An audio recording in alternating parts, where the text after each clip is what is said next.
Bismillahirrahmanirrahim. Assalamualaikum warahmatullahi wabarakatuh. Selamat pagi adik-adik semuanya. Jadi pada pertemuan kali ini kita akan belajar tentang struktur dan fungsi karbohidrat ya. Jadi kita akan memahami terlebih dahulu bagaimana struktur kimia serta fungsi dari karbohidrat itu sendiri.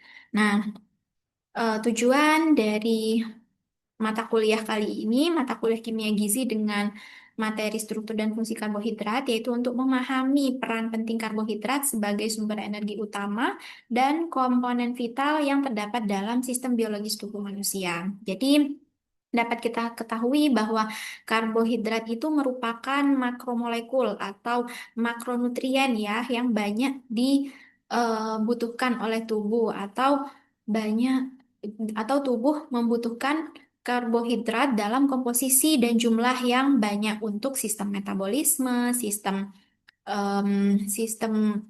produksi dari energi dan lain sebagainya.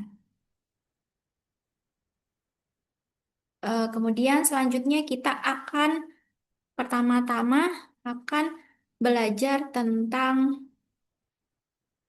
struktur karbohidrat itu sendiri. Nah, definisi dari karbohidrat. Apa itu karbohidrat? Nah, yang pertama yaitu karbohidrat merupakan senyawa organik. Nah, mengapa dia disebut sebagai senyawa organik? Karena tersusun dari unsur-unsur karbon seperti unsur-unsur atom ya, seperti karbon, hidrogen, oksigen, dan lain sebagainya. Nah, disebut hidrat arang karena secara historis atau pada dasarnya karbohidrat ini terbentuk dari senyawa yang tersusun akan karbon dan juga H2O atau air. Jadi, karbohidrat itu merupakan gabungan dari unsur yang menjadi satu molekul karbo dan juga air seperti itu. Nah, rumus dari karbohidrat yaitu CN dalam kurung H2O ditutup kurung N. Nah, contoh dari karbohidrat itu apa saja? Yang pertama ada glukosa dengan rumus molekul C6H12O6 yang dapat eh, diketahui rumusnya yaitu berasal dari C6 dikali H2O tutup kurung 6. Jadi apa glukosa itu terdiri dari karbon dan juga H2O. Itulah makanya disebut sebagai hidrat arang seperti itu ya. Nah, fungsi utama dari karbohidrat ini apa saja? Karbohidrat itu berfungsi sebagai penghasil energi di dalam tubuh. Jadi setiap gramnya itu menghasilkan 4 kalori yang dibutuhkan oleh tubuh untuk memproduksi energi yang berfungsi untuk di dihabiskan pada saat kita sedang beraktivitas, kemudian pada saat kita sedang berolahraga, pada saat kita sedang berjalan dan lain sebagainya. Nah, karbohidrat itu sangat penting dalam proses pembentukan energi yang dibutuhkan oleh tubuh seperti itu ya. Kata sakarida itu berasal dari bahasa Yunani, yaitu sakaron yang berarti gula. Nah, merupakan golongan besar senyawa organik yang paling melimpah di bumi. Jadi, paling umum kita kenal karbohidrat itu sebagai glukosa atau gula ya. Nah, berarti gula ini termasuk dalam golongan karbohidrat atau karbohidrat itu apabila dipecah dia akan menjadi glukosa atau gula seperti itu. Nah, selanjutnya fotosintesis. Jadi, karbohidrat ini memiliki beberapa fungsi yang lain selain sebagai ini ya sebagai cadangan makanan. Nah, biasanya cadangan makanan dalam bentuk glukosa itu dibagi menjadi dua, yaitu pada tumbuhan dan juga pada hewan. Nah, pada tumbuhan itu dalam bentuk pati ya. Biasanya disimpan cadangannya itu pada organ daun, batang, kemudian biji dan juga buah. Nah, itu pada tumbuhan. Sedangkan pada hewan itu disimpannya cadangan karbohidrat itu dalam bentuk glikogen. Nah, glikogen ini nantinya akan disimpan di dalam hati dan juga otot pada hewan dan juga manusia ya, seperti itu. Nah, itulah bedanya cadangan makanan dalam bentuk karbohidrat pada tumbuhan dan juga hewan seperti itu. Selain itu, fungsi karbohidrat ini juga sebagai bahan struktural yang membentuk bagian tubuh organisme. Jadi karbohidrat itu juga dapat berperan sebagai ini apa namanya membran komponen utama dinding sel pada tumbuhan ya. Contohnya pada selulosa. Nah, selulosa itu mengandung banyak karbohidrat yang nantinya akan dimanfaatkan atau difungsikan sebagai komponen utama dinding sel pada tumbuhan. Nah, itu pada tumbuhan, sedangkan pada hewan atau eh, ini manusia, pada hewan itu kitin berperan sebagai kekuatan dan integritas dinding sel pada sel hewan ya. Sel hewan biasanya hewan arthropoda. Arthropoda itu meliputi serangga, udang, kepiting, dan juga lain sebagainya.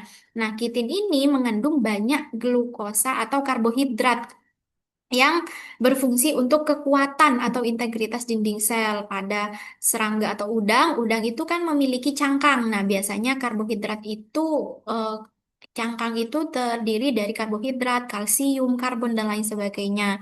Itu adalah fungsi karbohidrat sebagai bahan struktural untuk membentuk bagian tubuh mikroorganisme seperti itu ya. Nah, selain itu pada hewan. Kemudian selanjutnya pada tumbuhan, karbohidrat juga berperan dalam proses fotosintesis. Nah, dalam proses fotosintesis ini akan ada yang namanya pembentukan glukosa, di mana tumbuhan hijau itu akan mengubah karbon dioksida ya. Dapat kita ketahui di gambar ini, karbon dioksida akan dirubah menjadi glukosa atau karbohidrat. Proses ini terjadi di dalam kloroplas dengan bantuan cahaya matahari yang bereaksi dengan klorofil yang terdapat di dalam kloroplas tersebut. Jadi prosesnya itu yang pertama adalah energi matahari akan diserap oleh klorofil yang terdapat di dalam kloroplas ya di dalam organ-organ dalam pada daun. Eh, Kemudian setelah energi cahaya matahari ini diserap, maka nantinya akan menyerap karbon dioksida dan juga air dari dalam tanah. Jadi karbon dioksida diserap dari udara, kemudian air juga diserap dari dalam tanah dan nantinya akan diproses di dalam kloroplas dengan bantuan klorofil. Nah, klorofil ini dapat kita ketahui bahwa klorofil merupakan zat hijau, zat warna hijau pada daun ya. Itu juga berfungsi dalam proses eh, pergantian atau converting dari karbon dioksida dirubah menjadi bentuk glukosa atau karbohidrat. Nah, setelah dirubah bentuknya menjadi glukosa, maka akan terbentuk C6H12O6 plus oksigen di dalam klorofil. Nah, kemudian selanjutnya, glukosa ini nantinya akan dimanfaatkan sebagai cadangan makanan atau cadangan energi sebagai bentuk nutrisi yang dibutuhkan oleh tumbuhan dalam proses pertumbuhan dan perkembangannya, seperti itu ya. Nah, nantinya glukosa ini akan disimpan sebagai cadangan makanan di dalam organ-organ tertentu pada tumbuhan. Ada yang di dalam daun, ada yang di dalam batang, kemudian ada yang di dalam biji dan juga buah-buahan. Nah, setelah itu, oksigen nantinya akan dilepas ke lingkungan sekitar untuk membantu proses kehidupan makhluk hidup seperti itu ya kan. Oksigen ini nantinya akan kita butuhkan untuk bernafas seperti itu. Jadi, nantinya oksigen akan dihirup oleh manusia, nanti manusia akan menghasilkan karbon dioksida lagi, karbon dioksida akan dirubah menjadi bentuk glukosa dalam proses fotosintesis. Nah, nanti akan menghasilkan oksigen lagi sehingga seperti itu akan terus berlanjut siklusnya. Nah, itu merupakan fungsi dari karbohidrat dalam proses fotosintesis untuk keberlangsungan kehidupan makhluk hidup seperti itu ya. Selanjutnya, sumber karbohidrat itu dapat kita jumpai pada tiga jenis makanan ya atau tiga jenis pangan. Yang pertama ada serealia. Serealia itu biasanya terdiri dari beras, gandum, oats, jagung, dan lain sebagainya. Nah, itu merupakan tergolong dalam kelompok serealia ya yang memiliki banyak sumber karbohidrat di kandungan karbohidrat di dalamnya. Seperti itu. Nah, sumber karbohidrat utama dan harian yang biasanya kita makan sehari-hari yaitu beras kan sehari-hari apalagi di Indonesia ini kita ketahui bahwa kalau tidak makan nasi berarti tidak makan. Jadi memang beras itu sangat penting untuk memenuhi kecukupan makronutrien di dalam tubuh manusia seperti itu ya. Nah, selanjutnya karbohidrat juga banyak dijumpai pada umbi-umbian, yaitu contohnya pada kentang dan juga ubi, di mana pada kentang dan ubi ini kaya akan kandungan patinya. Nah, pati itu merupakan cadangan makanan yang mengandung banyak ini ya glukosa atau karbohidrat di dalamnya dan juga nantinya akan dimanfaatkan dalam proses pembentukan energi seperti itu. Kemudian selanjutnya sumber karbohidrat yang ketiga adalah biji-bijian, di mana pada biji-bijian ini contohnya seperti kacang-kacangan yang tersebar luas di alam, yaitu pada contohnya ada kacang hijau, kacang polong, kacang tanah ya, atau red bean atau kacang merah. Nah, itu juga mengandung banyak karbohidrat di dalamnya untuk proses pemenuhan nutrisi makronutrien di dalam tubuh seperti itu. Nah, energi kimia yang terbentuk disimpan di dalam daun ya. Pada tumbuhan, cadangan makanan atau cadangan karbohidratnya dalam bentuk pati itu akan disimpan di dalam daun, batang, umbi, buah dan juga biji-bijian. Sumber karbohidrat nabati dalam bentuk pati ya kalau pada tumbuh-tumbuhan. Sedangkan pada hewan itu dalam bentuk glikogen yang nantinya akan disimpan di dalam otot dan juga hati. Itu pada hewan atau manusia sebagai cadangan energi ya. Kemudian ada juga jenis laktosa. Laktosa itu merupakan termasuk dalam jenis karbohidrat mono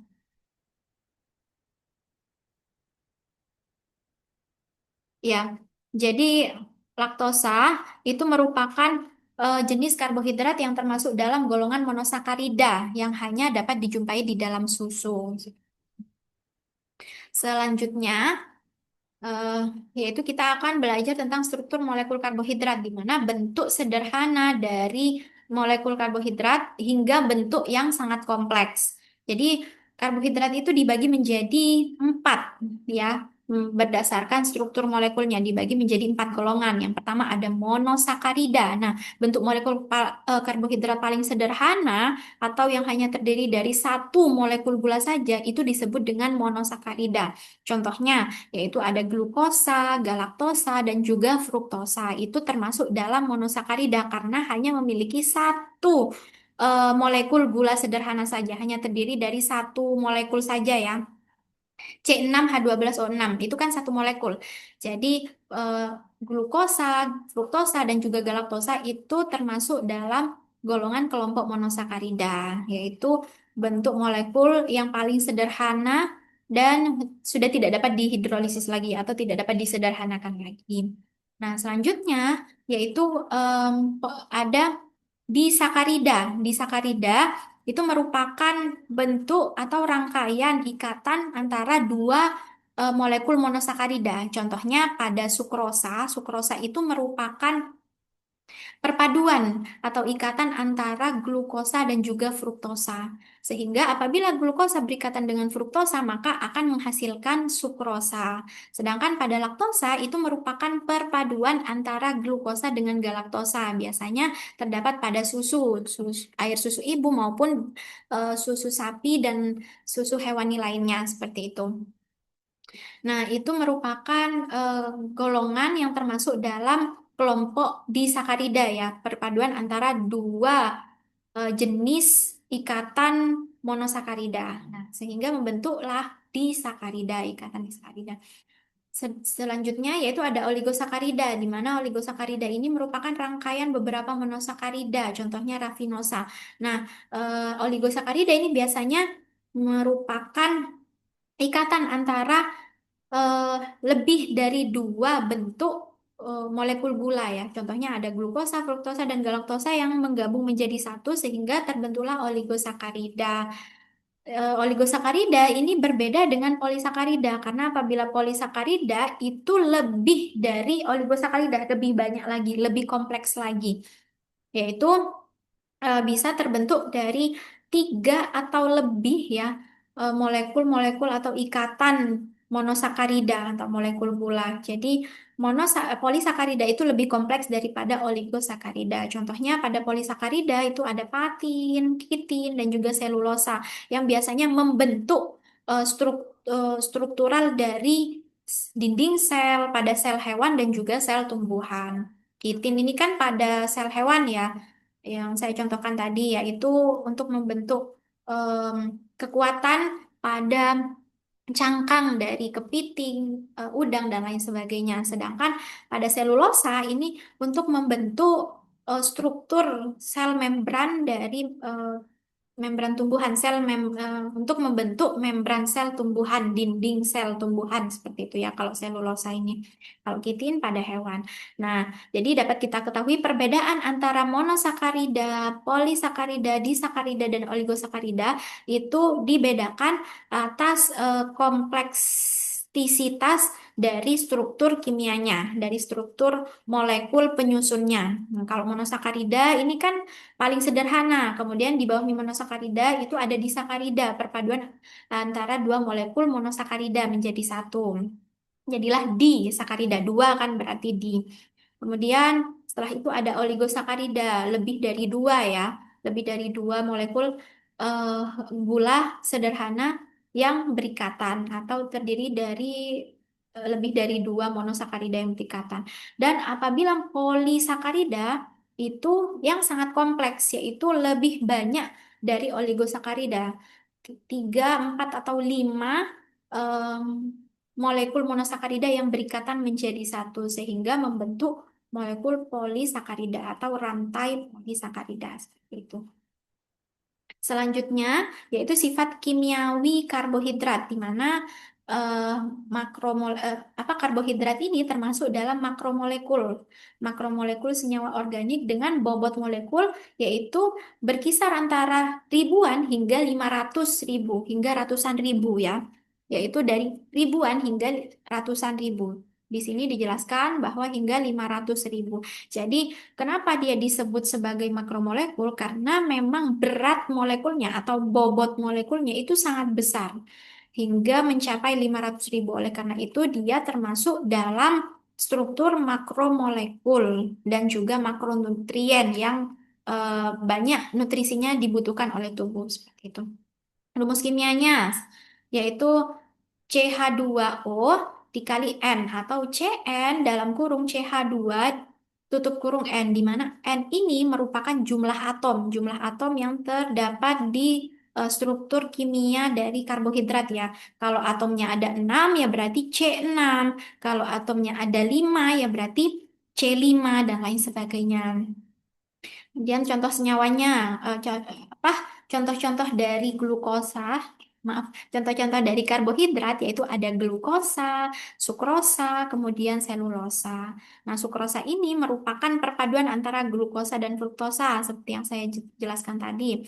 Selulosa ini termasuk dalam polisakarida ya, sedangkan glukosa ini monosakarida, sukrosa itu disakarida, selulosa itu polisakarida. Oke, jangan sampai salah ya adik-adik ya.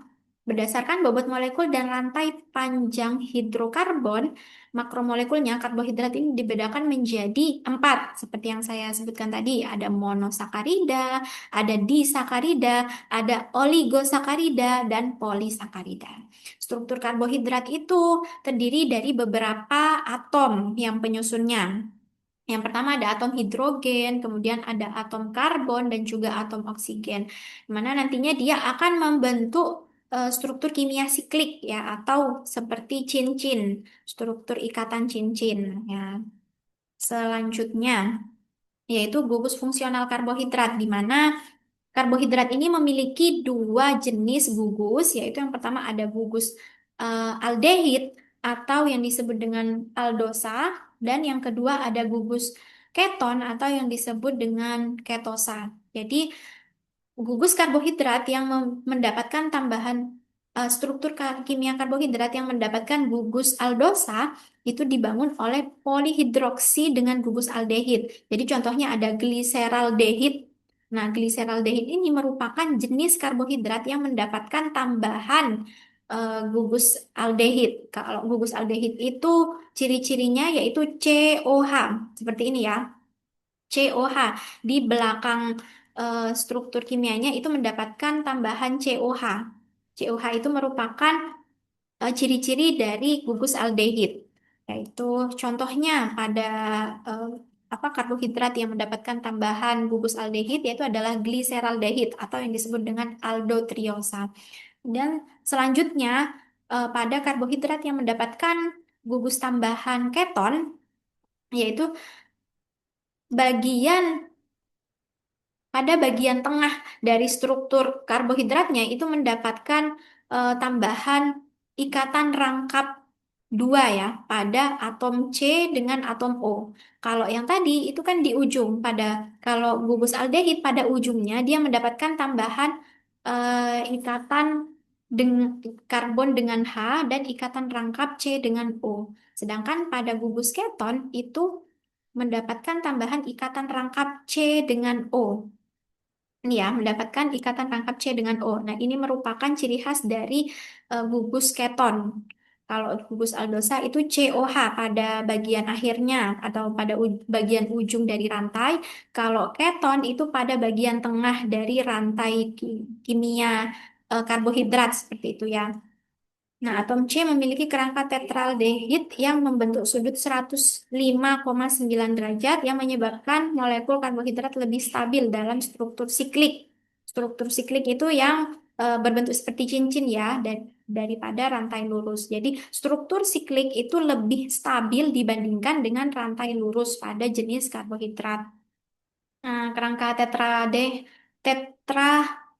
tetrahedral ini merupakan di mana atom C itu memiliki empat empat tangan yang seluruhnya itu berikatan dengan molekul atau atom tertentu.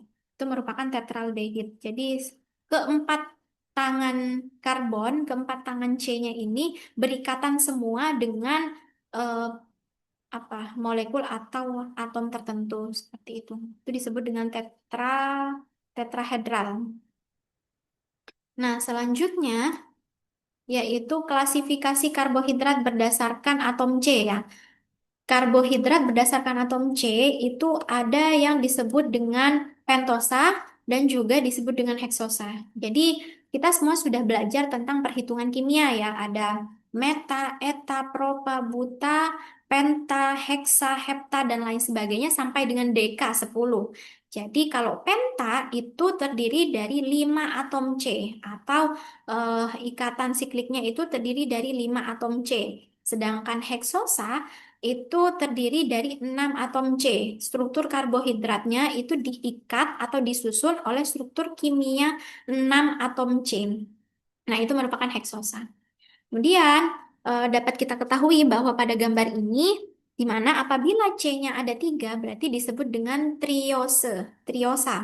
Struktur karbohidrat semakin kompleks dengan adanya atom asimetri. Nah, atom asimetri ini apa? Yaitu atom karbon yang mengikat 4 atom molekul yang berbeda pada struktur tetrahedralnya. Jadi, karbon asimetri itu karbon yang memiliki 4 tangan, di mana keempat tangan tersebut mengikat masing-masing atom atau molekul yang berbeda pada struktur tetrahedralnya. Itu disebut dengan atom C asimetri. Jadi dapat kita ketahui bahwa di sini atom C-nya itu berikatan dengan H, berikatan dengan O, berikatan dengan OH, kemudian berikatan juga dengan karbon rantai lainnya, seperti itu ya. Itu disebut dengan atom karbon asimetri. Nah, kalau C-nya ada 3, itu disebut dengan triose, yaitu C-nya ada 3. Ada 4, C-nya disebut tetrose. Kalau C-nya ada 5, disebut pentose atau pentosa ya. Karena ini bahasa Inggris, jadi dirubah ke ose. Sedangkan pada penamaan kimianya selalu berakhiran osa. Kalau dalam bahasa Indonesia kayak eh, triosa, tetrosa, pentosa, C-nya ada 5, heksosa apabila C-nya ada 6, seperti itu. Nah, ini merupakan contoh gambaran dari struktur glukosa yang rantai lurus dan juga rantai siklik, di mana pada rantai siklik itu lebih stabil dibandingkan dengan glukosa dengan rantai lurus, seperti itu ya. Selanjutnya, yaitu klasifikasi karbohidrat, di mana karbohidrat ini dibedakan menjadi 3 penggolongannya berdasarkan tingkat kelarutannya atau proses hidrolisisnya ya. Yang pertama ada monosakarida di mana karbohidrat ini merupakan karbohidrat yang bentuk paling sederhana dan tidak dapat dihidrolisis lagi atau tidak dapat disederhanakan lagi menjadi karbohidrat yang lebih sederhana. Karena karbohidrat monosakarida ini adalah bentuk yang sangat kecil dibandingkan dengan disakarida dan polisakarida.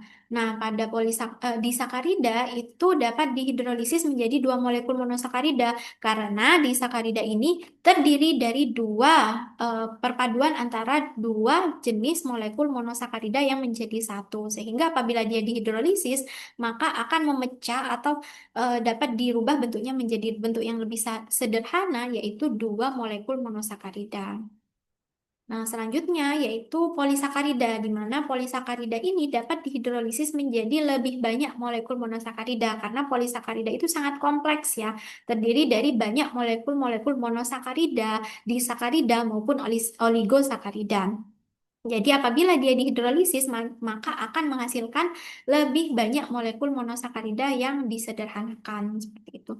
Penggolongan ini didasarkan pada reaksi hidrolisisnya ya, pemecahannya atau penyederhanaannya. Monosakarida larut di dalam air dan rasanya manis. Biasanya eh, disebut juga sebagai gula. Nah, yang pertama yaitu kita akan berbicara tentang monosakarida atau gula sederhana ya. Monosakarida ini disebut juga sebagai gula sederhana karena tidak bisa dihidrolisis lagi atau tidak bisa disederhanakan lagi. Dalam ilmu gizi, hanya ada tiga jenis monosakarida yang penting dan banyak dimanfaatkan di dalam tubuh atau banyak kita temui di lingkungan sehari-hari, yaitu jenisnya ada glukosa, ada fruktosa, dan juga galaktosa. Jadi ketiga jenis karbohidrat ini dia termasuk dalam golongan monosakarida yang sudah tidak dapat dihidrolisis lagi atau dalam bentuk yang sangat sederhana. Nah, di sini juga dapat kita ketahui bahwa glukosa itu termasuk dalam dextrosa. Jadi, pada struktur eh, struktur polarisasi monosakarida itu ada dibagi menjadi dua, yaitu ada dextrorotatory dan levorotatory, di mana glukosa ini termasuk dalam dextrosa atau dextrorotatory, yaitu plus, memutar polarisasi ke arah kanan. Jadi, kalau kita temui penamaan kimia D-gliseraldehid dan L-gliseraldehid, maka itu bentuk pemutaran polarisasinya itu sangat berbeda. Kalau D itu ke arah kanan, yaitu positif, searah dengan jarum jam. Kalau L, levolusa, ini contohnya kalau D itu pada glukosa ya. Glukosa itu termasuk dalam struktur kimia yang apabila dia terpolarisasi atau terlarut, itu memutar ke arah jarum jam, searah jarum jam. Cahaya terpolarisasinya berputar searah jarum jam. Sedangkan pada fruktosa itu termasuk levulosa, yaitu apabila dia terlarut atau terpolarisasi, maka arah cahayanya itu akan memutar berlawanan arah dengan jarum jam seperti itu, atau memutar ke arah kiri ya, negatif.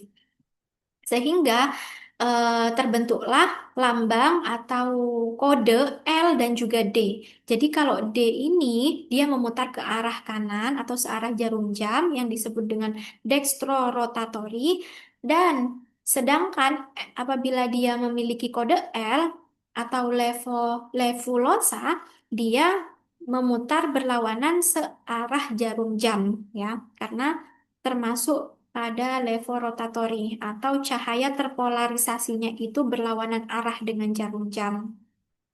Nah, itu hanya sekilas tentang arah polarisasi dari jenis-jenis monosakarida, yaitu glukosa dan fruktosa. Sedangkan galaktosa ini memiliki struktur dua-duanya. Jadi dia dapat terpolarisasi ke arah kanan maupun ke arah kiri, seperti itu.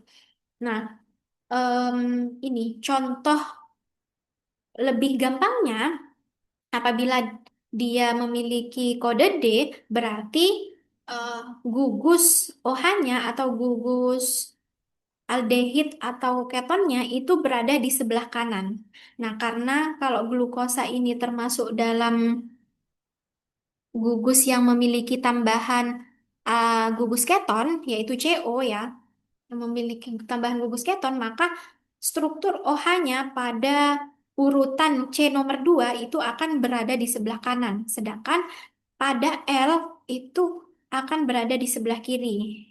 Itu dilihat dari C nomor 2 urutan nomor 2 ya. Jadi 1, 2, 1, 2. Nah, apabila dia berada di sebelah kiri, berarti termasuk dalam levorotatori, yaitu arah polarisasinya ke arah kiri. Sedangkan apabila dia berada di sebelah kanan, termasuk dalam dextrorotatori, yaitu arah polarisasinya searah jarum jam atau menuju ke arah kanan. Nah, itu sekilas tentang arah rotatori dan juga jenis monosakarida ya. Gula sederhana dibagi menjadi 3 ya, diingat ya adik-adik, ada glukosa, fruktosa, dan juga galaktosa. Itu termasuk dalam golongan monosakarida. Selanjutnya, kita akan em, menjelaskan atau mempelajari lebih spesifik ya terkait dengan jenis-jenis dari monosakarida. Yang pertama ada glukosa. Glukosa di sini berfungsi sebagai sumber energi utama yang dibutuhkan oleh tubuh untuk memproses energi di dalam tubuh ya. Karakteristik glukosa yaitu merupakan suatu aldoheksosa karena glukosa ini mendapatkan tambahan gugus aldehid CHO ya, di mana dia disebut sebagai aldoheksosa. Disebut juga sebagai dextrosa karena memutar memutar bidang polarisasi ke kanan ya. Jadi satu satu dua karbon di urutan nomor 2 itu memiliki em, gugus OH atau ikatan OH di sebelah kanan. Jadi dia disebut sebagai dextrosa karena memutari bidang polarisasi ke arah kanan. Dan juga glukosa ini merupakan komponen utama penyusun gula darah ya. Di mana di dalam tubuh, di dalam darah itu memiliki konsentrasi sebesar 0,065 sampai dengan 0,11% di dalam darah. Itu mengandung glukosa seperti itu. Sumber alami biasanya kita menemukan atau banyak ditemui glukosa itu di dalam buah-buahan, sayuran, madu, sirup jagung, dan juga tetes tebu. Ya, biasanya kalau tetes tebu itu kan digunakan sebagai ini apa dalam pembuatan gula gula dapur ya, gula kristal itu kan juga dari tetes tebu. Jadi gula kristal atau gula dapur itu memang dominan memiliki atau terdiri memiliki kandungan ya glukosa di dalamnya. Hasil akhir dari pencernaan amilum, sukrosa, maltosa, dan juga laktosa. Jadi glukosa ini juga merupakan hasil hidrolisis atau hasil pemecahan dari amilum, sukrosa, maltosa, dan juga laktosa. Seperti yang saya sebutkan tadi, sukrosa itu kan terdiri dari glukosa dan juga fruktosa. Jadi apabila sukrosa itu dicerna atau dipecah terlebih dahulu ya, dihidrolisis, maka akan menghasilkan glukosa molekul mono ya, molekul monosakarida dan juga fruktosa monosakarida seperti itu. Fungsi utama glukosa di dalam tubuh yaitu dia berperan dalam aliran darah atau mengandung atau terkandung di dalam kadar gula darah ya, dan juga berfungsi sebagai penyedia energi bagi seluruh tubuh pada bagian seluler, sel-sel dan juga jaringan tubuh di mana glukosa ini sangat berperan penting dalam proses pencadangan makanan di dalam tubuh. Jadi apabila kita tubuh itu kan membutuhkan energi. Nah, energi itu 80% itu dihasilkan dari proses hidrolisis atau pemecahan penyederhanaan molekul glukosa di dalam tubuh, yaitu karbohidrat yang memiliki struktur kompleks nantinya akan dipecah atau dihidrolisis. Nah, setelah disederhanakan menjadi bentuk glukosa yang nantinya akan dibutuhkan untuk proses pembentukan energi di dalam tubuh. Oke, seperti ini ya struktur kimia dari glukosa. Jadi D-glukosa, kalau dia D berarti dia termasuk dalam dextrorotatory ya, karena dia memutari searah jarum jam untuk proses apa pelarutannya, proses terpolarisasinya. Jadi proses polarisasinya itu mengarah ke arah kanan atau searah jarum jam. Dan juga dia mendapatkan tambahan gugus aldehid, yaitu COH pada ujung rantai karbonnya, sehingga disebut aldoheksosa. Glukosa ini disimpan oleh tubuh manusia di dalam otot dan hati dalam bentuk glikogen. Seperti itu ya. Selanjutnya ada proses gluconeogenesis. Nah, apa proses gluconeogenesis itu? Yaitu proses pembentukan glukosa baru yang diproses oleh tubuh sebagai bentuk dari homeostasis atau proses homeostasis keseimbangan tubuh, di mana pembentukan ini dibentuk dari senyawa-senyawa non-karbohidrat, terutama ketika cadangan glukosa dalam tubuh menipis, terutama terjadi di bagian di organ hati dan juga sebagian terjadi di ginjal.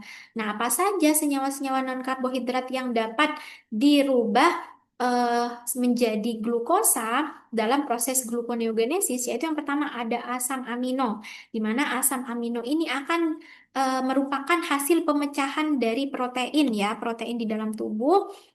Apabila tubuh kekurangan cadangan glukosa dari karbohidrat atau sudah menipis, maka secara otomatis proses homeostasis dalam tubuh itu akan memproduksi senyawa non-karbohidrat atau memecah protein menjadi asam amino yang nantinya asam amino ini akan dirubah menjadi pembentukan glukosa baru sebagai pengganti dari cadangan glukosa yang sudah menipis di dalam tubuh, seperti itu.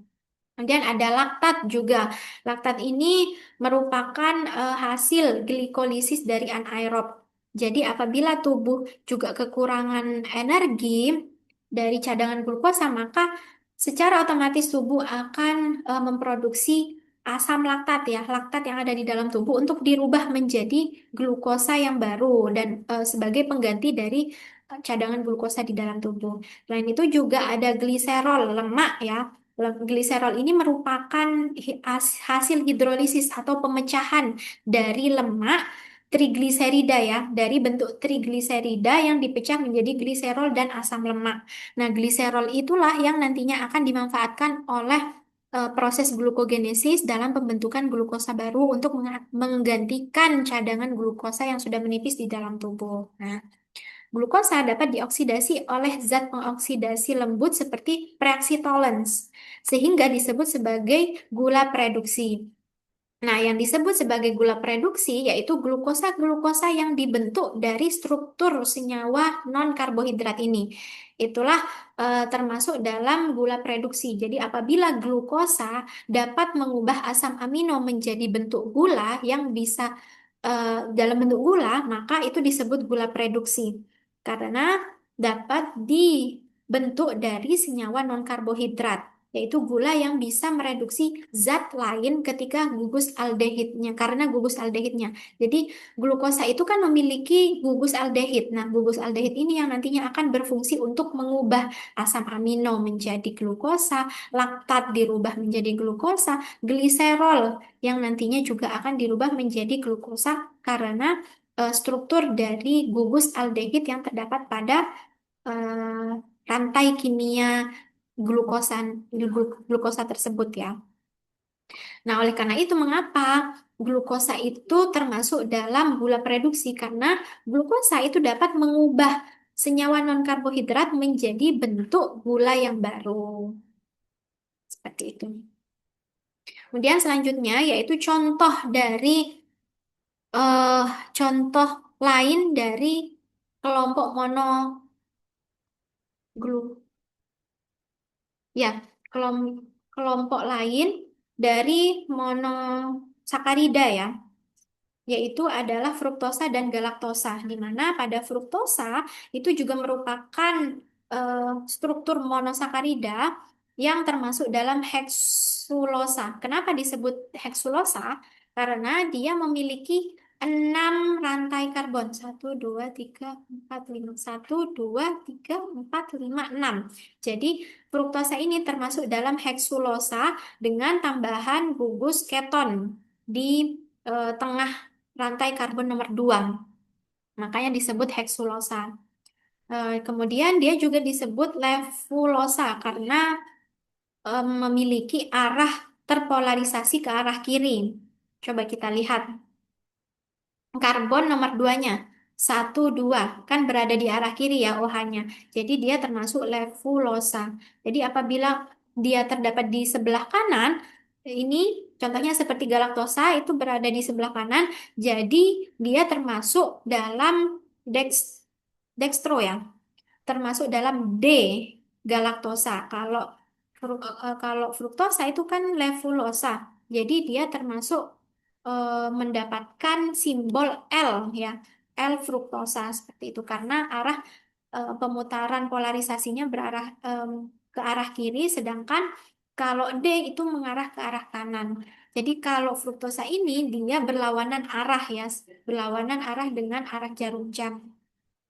Nah, fruktosa itu juga termasuk dalam gula termanis, di mana ini terdapat di dalam madu, buah-buahan, dan juga dapat berikatan dengan glukosa, sehingga membentuk struktur sukrosa, seperti itu. Dapat terbentuk dari hidrolisis sukrosa, ya. Sukrosa ini mengandung ikatan antara fruktosa dan juga glukosa. Jadi, apabila dia dihidrolisis, maka akan terpisah menjadi struktur fruktosa sendiri dan juga glukosa sendiri. Oleh karena itu, eh, dia termasuk gula prereduksi. Jadi dapat mereduksi zat lain, yaitu senyawa non-karbohidrat dirubah menjadi glukosa. Itulah yang disebut dengan gula prereduksi. Jadi fruktosa itu termasuk, fruktosa dan glukosa itu termasuk dalam gula prereduksi. Nah, selanjutnya ada galaktosa. Galaktosa ini memiliki nama struktur kimia yaitu aldoheksosa, di mana dia mendapatkan tambahan satu gugus aldehid ya COH pada bagian ujung rantai karbonnya. Sehingga eh, dia dinamakan aldoheksosa. C-nya ada 6 juga. Satu, 2, 3, 4, 5, 6 ya. Jadi heksosa, aldoheksosa.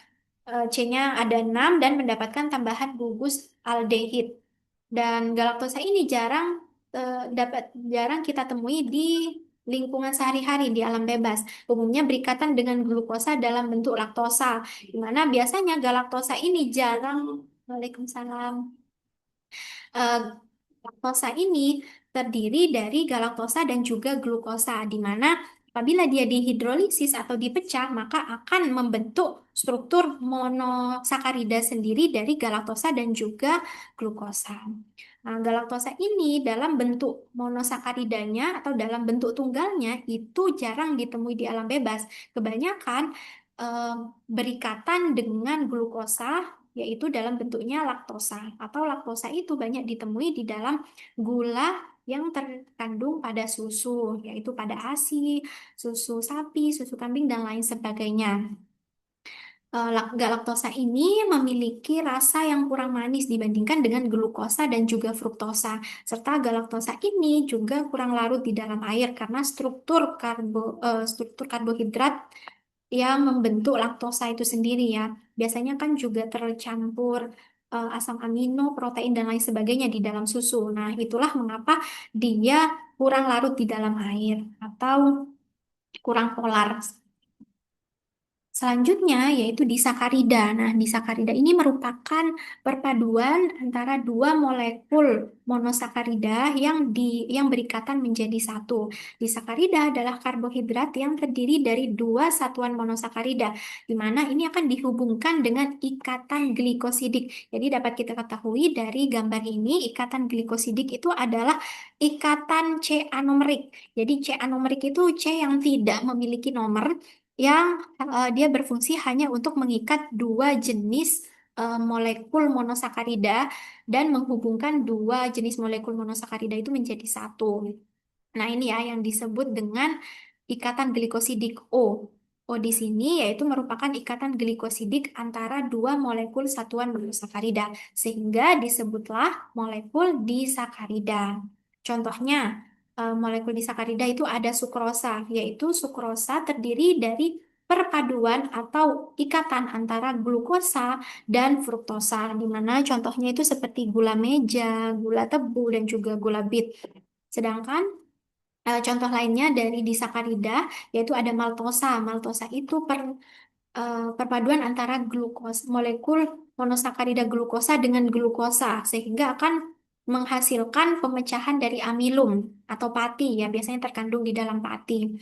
Dan yang ketiga, contoh dari disakarida yaitu ada laktosa. Laktosa ini merupakan perpaduan antara molekul monosakarida glukosa dengan galaktosa, yaitu biasanya terkandung di dalam gula susu, pada ASI, susu sapi, susu hewani lainnya, atau susu yang terkandung di dalam kacang-kacangan atau susu nabati ya, kacang dan lain sebagainya.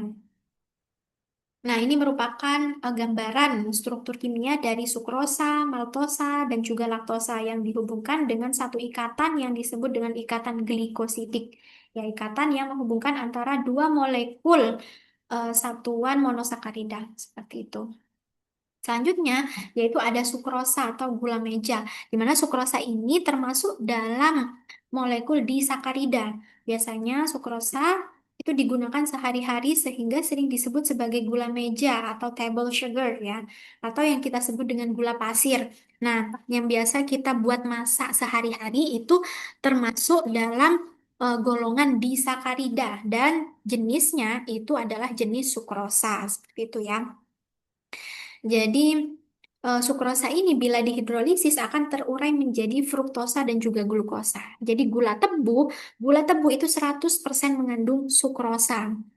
Nah, komposisinya itu terdiri dari dua molekul monosakarida, satu molekul glukosa, dan juga satu molekul fruktosa. Sumber utamanya banyak kita temui 100% gula tebu itu mengandung sukrosa. Dan juga ada kita temui juga dalam kandungan buah bit ya. Kemudian ada pada gula nira atau gula aren, yaitu sebanyak 50% konsentrasinya. Dan biasanya juga ada di jam. Jam itu selai ya, selai buah, selai eh, dan lain sebagainya. Pokoknya yang eh, apa jenis selai itu biasanya mengandung gula sukrosa atau gula meja dan juga jelly ya. Ya, kalau kita membuat jelly itu kan ditambahi gula gula dapur. Nah, itu pasti dia akan mengandung sukrosa di dalamnya. Nah, sukrosa ini bukan termasuk gula produksi karena karbon anumeriknya dari glukosa dan fruktosa itu tidak memiliki gugus hemiasetal bebas. Jadi gugus hemiasetal itu bisa disebut sebagai gugus tambahan dari struktur kimia sukrosa. Nah, biasanya kan kalau glukosa itu mendapatkan gugus tambahan aldehid atau keton. Nah, pada sukrosa ini gugus tambahannya itu tidak tidak berikatan antara satu struktur dengan struktur lainnya. Jadi tidak ada gugus hemiasetal, tidak ada gugus tambahan aldehid maupun gugus tambahan keton tidak ada pada struktur sukrosa. Sehingga dia tidak termasuk dalam eh, gula produksi itu. Selanjutnya ada maltosa. Maltosa ini mempunyai dua molekul glukosa sekaligus. Jadi terdiri dari dua perpaduan antara eh, jenis glukosa dan glukosa. Jadi hanya satu molekul monosakarida, hanya satu molekul monosakarida glukosa, tapi rantainya itu ada dua. Jenis ikatannya itu ada dua. Jadi terbentuklah maltosa. Di dalam tubuh, maltosa didapatkan dari hasil pemecahan amilum ya, yang lebih mudah dicerna dan rasanya lebih enak. Kemudian, apabila nanti kita melakukan reaksi atau eksperimen di laboratorium, maka apabila maltosa itu direaksikan dengan iodium, maka eh, warnanya itu akan berubah menjadi warna biru karena dia memiliki kandungan amilum di dalamnya. Jadi amilum dengan indikator warna biru itu merupakan parameter untuk mendeteksi adanya maltosa di dalam suatu produk bahan pangan tertentu seperti itu ya. Maltosa apabila dia dihidrolisis maka akan menghasilkan glukosa dengan glukosa. Jadi di dalam maltosa itu terdapat dua kandungan, yaitu ada kandungan amilosa dan juga amilopektin. Di mana pada amilosa ini dia merupakan polisakarida linear rantai lurus larut dalam membentuk gel ketika didinginkan. Jadi apabila kandungan maltosanya itu, apabila kandungan amilosa eh, semakin tinggi, maka akan semakin membentuk gel apabila dia direaksikan dengan air dingin ya atau didinginkan. Contohnya seperti dalam proses pembuatan agar-agar, jelly, dan lain sebagainya itu pasti ada tambahan amilosanya karena membentuk gel ya. Kemudian ada amilopektin. Amilopektin ini merupakan polisakarida bercabang, lebih mudah larut di dalam air panas dan tidak membentuk gel kuat. Jadi kebalikan dari amilosa itu adalah amilopektin. Nah, contohnya nih, contohnya yaitu pada beras ya. Apabila beras itu semakin kecil mengandung amilosa, pada beras, maka akan semakin tinggi kandungan amilopektinnya. Contohnya pada amilosanya itu mengandung 20-30%. Sedangkan amilopektinnya terkandung itu 70-80% pada satu jenis beras ya. Maka akan semakin lekat nasinya. Jadi mengapa apabila dalam suatu nasi itu amilosanya sedikit dan amilopektinnya banyak itu akan semakin lekat karena apabila amilosa itu kan berfungsi untuk apa ya? Mempadatkan. Jadi memadatkan. Apabila amilosanya tinggi, maka nasi itu akan semakin padat dan dia akan antara nasi satu dengan nasi lainnya itu akan berpencar atau tidak melekat seperti itu ya. Karena struktur nasinya sangat padat, sangat keras. Sedangkan apabila amilosanya itu sedikit, maka kandungan dari nasinya atau tekstur dari nasinya itu akan semakin pulen seperti itu ya, karena tidak padat lagi atau menjadi semi padat seperti itu. Pokoknya kandungan amilosa ini sangat menentukan tingkat kepulenan dari nasi seperti itu. Nah, ini merupakan contoh struktur kimia dari maltosa ya, diikat oleh satu ikatan glikosidik antara alfa D-glukosa dengan beta D-glukosa. Laktosa, yaitu gula susu, di mana laktosa ini hanya ada di dalam susu ya. Hanya ada kandungannya di dalam susu. Karakteristiknya mempunyai dua molekul monosakarida, yaitu terdiri dari molekul glukosa dan juga molekul galaktosa.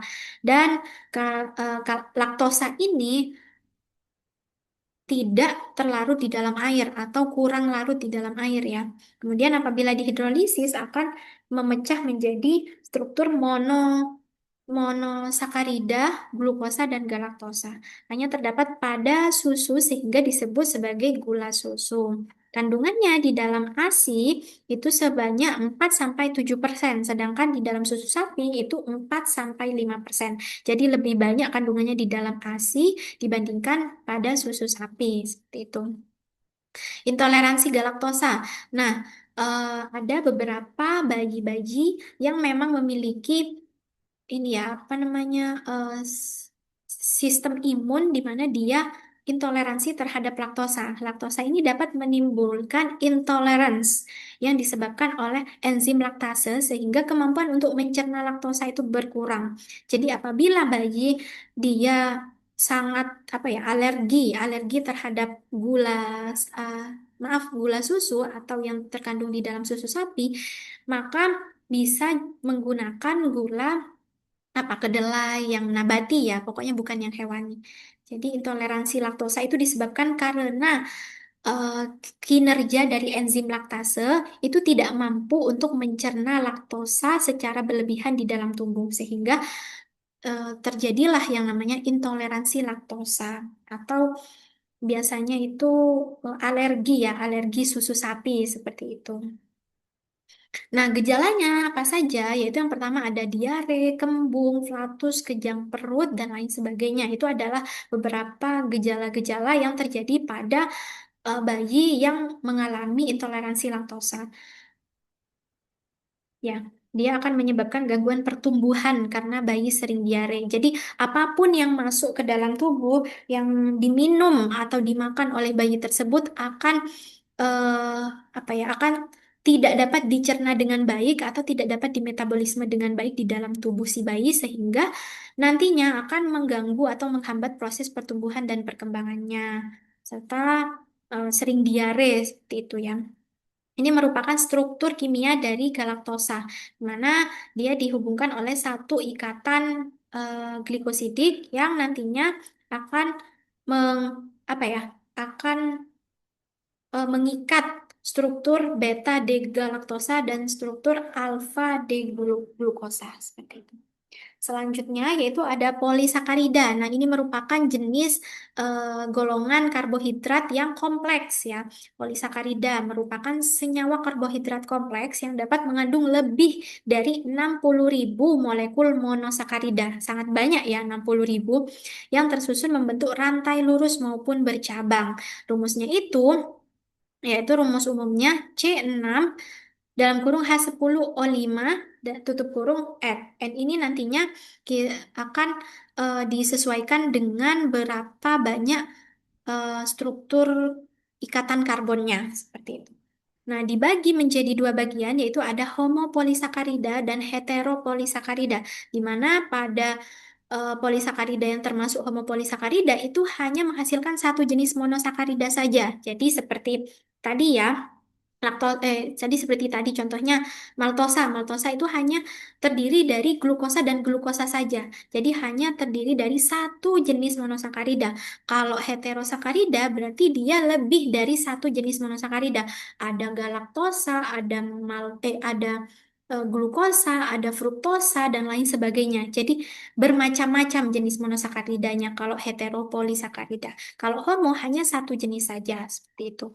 Polisakarida rasanya tawar dan tidak manis, tidak seperti monosakarida dan disakarida. Dalam ilmu gizi, jenis-jenis dari polisakarida itu ada amilum atau yang terkandung di dalam pati ya.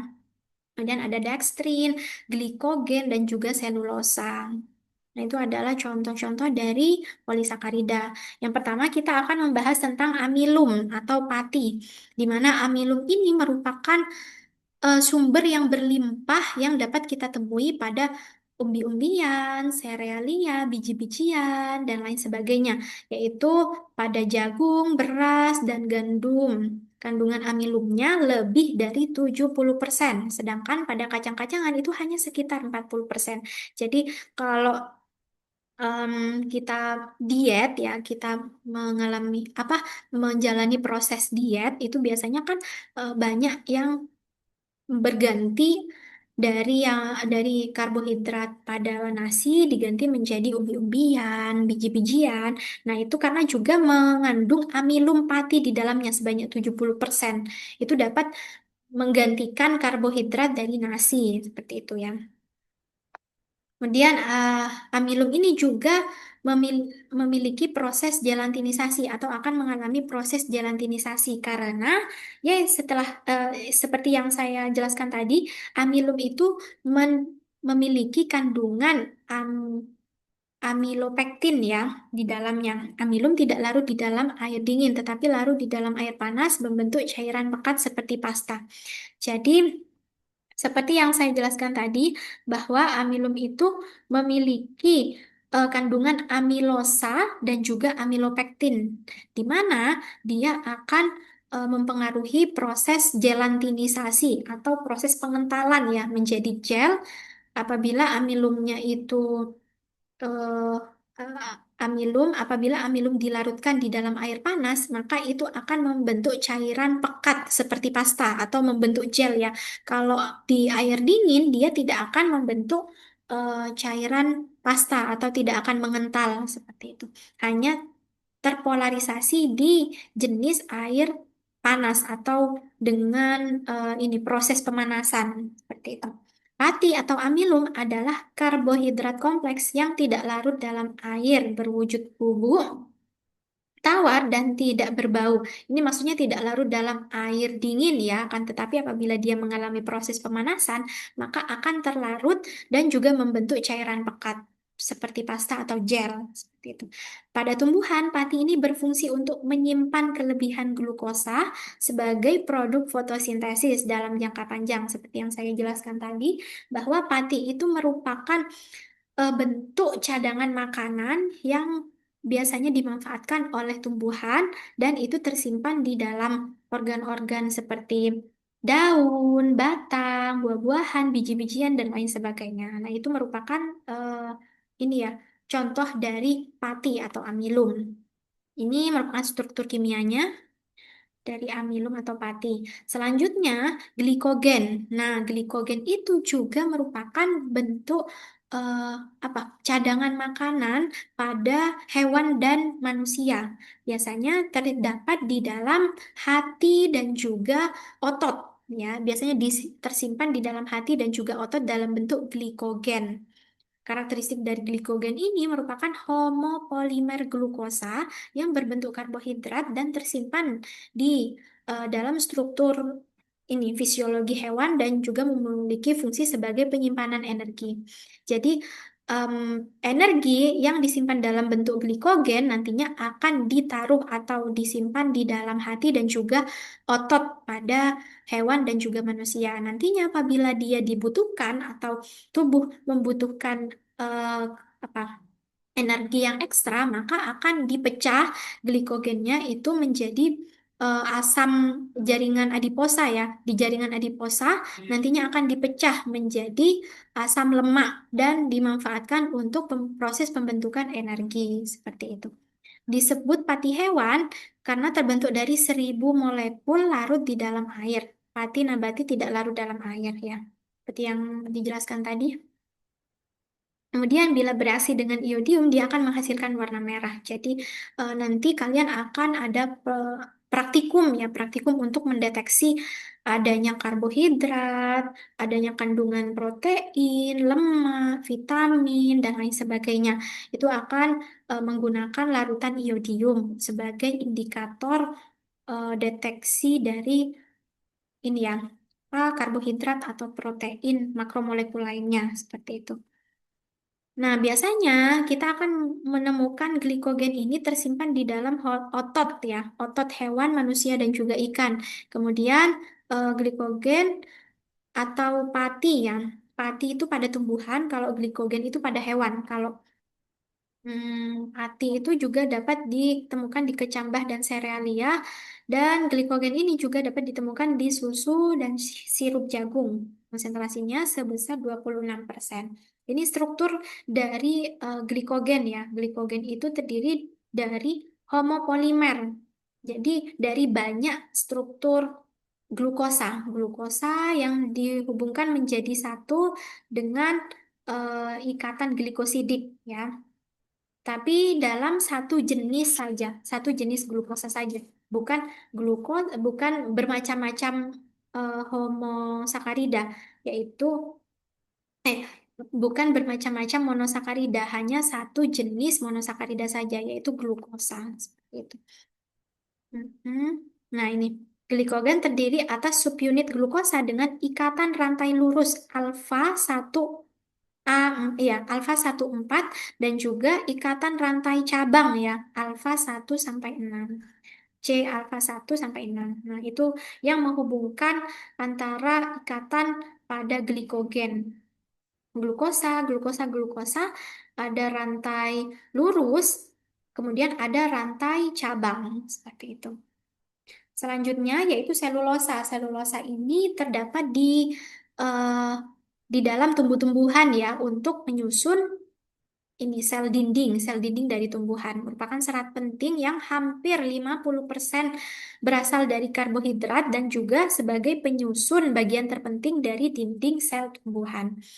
Ciri-cirinya selulosa itu tidak dapat dicerna oleh tubuh manusia karena tidak ada enzim untuk mencerna selulosa. Jadi di tubuh manusia itu tidak memiliki enzim yang khusus untuk mencerna selulosa. Apabila kita memakan sayur-sayuran atau buah-buahan, maka selulosa itu tidak dapat dicerna oleh tubuh manusia. Fungsi akan tetapi selulosa ini berfungsi sebagai serat ya. Meskipun tidak dapat dicerna, selulosa berfungsi sebagai sumber serat yang dapat memperbesar volume feses. Jadi sehingga dapat memperlancar proses pencernaan di dalam tubuh manusia. Jadi, apabila kita sedang diare, maka makan makanan yang banyak mengandung selulosa atau yang disebut dengan serat seperti itu. Pentingnya serat yaitu penyusun diet manusia yang sangat penting. Jadi, apabila kita makan makanan yang mengandung banyak serat atau tinggi serat, maka itu dapat digunakan dalam proses pengikatan apa ya lemak-lemak di dalam tubuh dan dapat memperpanjang durasi kenyang atau merasa kenyang sehingga tidak banyak makan makanan yang masuk ke dalam tubuh. Itu ya. Tanpa serat mengakibatkan konstipasi atau susah buang air besar seperti itu. Selanjutnya ada glikosida, di mana glikosida ini merupakan suatu senyawa yang terbentuk dari molekul monosakarida yang berikatan dengan senyawa bukan karbohidrat. Monosakarida glikogen bereaksi dengan senyawa alkohol, ditemukan pada jaringan tumbuhan, akar, kulit, dan daun buah. Jadi, glikosida ini terdapat di dalam struktur ini ya, struktur organ atau jaringan tumbuhan. Biasanya ada pada akar, kulit, dan daun buah. Nah, glikosida ini merupakan termasuk dalam eh, bagian dari karbohidrat atau jenis-jenis karbohidrat, di mana dia merupakan molekul monosakarida yang berikatan dengan senyawa yang bukan karbohidrat. Jadi senyawa yang non karbohidrat seperti itu. Contohnya seperti yang tadi ya saya jelaskan ada eh, ada seperti contohnya flavonoid, di sini saponin, antrakinon, kardioaktif, dan juga sianor. Itu adalah contoh-contoh macam-macam dari glikosida. Glikosida yang berada di dalam tubuh manusia. Apabila kalau glikosida yang terdapat di jantung itu disebut dengan kardioaktif, glikosida kardioaktif. Nah, gambarannya seperti ini. Visualisasinya, rantai karbonnya itu merupakan heksagonal ya, atau berbentuk siklik, berbentuk rantai berupa cincin seperti itu. Sedangkan pada saponin, saponin itu nantinya dia akan berfungsi memiliki zat untuk menghasilkan foam atau menghasilkan gelembung karena dia membentuk busa seperti itu. Nah, strukturnya seperti ini, struktur sapogenin ini, saponin. Nah, yang disebut dengan glikosida yaitu adalah ikatan antara glikogen monosakarida. Glikogen itu termasuk dalam monosakarida yang berikatan dengan senyawa aglikon atau senyawa alkohol yang bukan gula. Jadi itu disebut sebagai ikatan glikosida yang menghubungkan antara ikatan monosakarida dengan ikatan non karbohidrat ya, non glukosa atau bukan gula. Contoh-contohnya ini. Nah, selanjutnya kita akan eh, berbicara tentang fungsi karbohidrat dalam tubuh. Jadi, fungsi karbohidrat yang pertama adalah sumber energi utama, di mana pada 1 gram karbohidrat itu akan menghasilkan 4 kalori yang dibutuhkan oleh tubuh. Dan juga dia akan memproduksi energi sebagai sumber energi bagi kebutuhan sel-sel jaringan tubuh untuk beraktivitas, untuk ini ya, apa namanya? Berolahraga, dan lain sebagainya. Kemudian fungsi yang kedua yaitu melindungi protein, di mana karbohidrat ini juga akan berfungsi untuk melindungi protein agar tidak dibakar sebagai penghasil energi. Jadi apabila karbohidrat itu berkurang atau kandungannya sangat minim di dalam tubuh, maka otomatis tubuh akan mengambil dari jenis makromolekul lainnya. Jadi contohnya seperti protein, lemak, dan lain sebagainya. Nah, apabila protein itu dibakar untuk menghasilkan energi karena keterbatasan jumlah karbohidrat di dalam tubuh, maka itu akan tubuh akan secara otomatis kekurangan protein sebagai fungsi-fungsi di dalam tubuh. Fungsi protein kan banyak ya, sebagai hormon, terus sebagai enzim, sebagai lain sebagainya untuk mengatur homeostasis di dalam tubuh. Apabila protein digunakan oleh tubuh untuk menghasilkan energi, maka kandungan protein di dalam tubuh itu akan berkurang. Maka tubuh juga akan kekurangan atau ini ya disfungsi atau ada beberapa fungsi-fungsi jaringan di dalam tubuh yang akan terkendala atau terhambat seperti itu karena tidak adanya supir atau protein yang meregulasi sistem sistem regulasi dari tubuh seperti itu. Oleh karena itu, kebutuhan kecukupan karbohidrat setiap hari itu sangat penting untuk menanggulangi kejadian tersebut. Fungsi yang ketiga yaitu membantu metabolisme lemak dan protein sehingga dapat mencegah terjadinya ketosis dan pemecahan protein yang berlebihan. Jadi, ketosis itu sangat berbahaya bagi tubuh karena dia dapat em, mempengaruhi kejadian diabetes mellitus. Jadi, dia juga dapat mempengaruhi apa sensitivitas dari insulin yang menjadi detektor pada glukosa darah di dalam tubuh seperti itu. Dan fungsi karbohidrat lainnya yaitu ada detoksifikasi. Di dalam hepar berfungsi untuk detoksifikasi zat-zat toksik tertentu.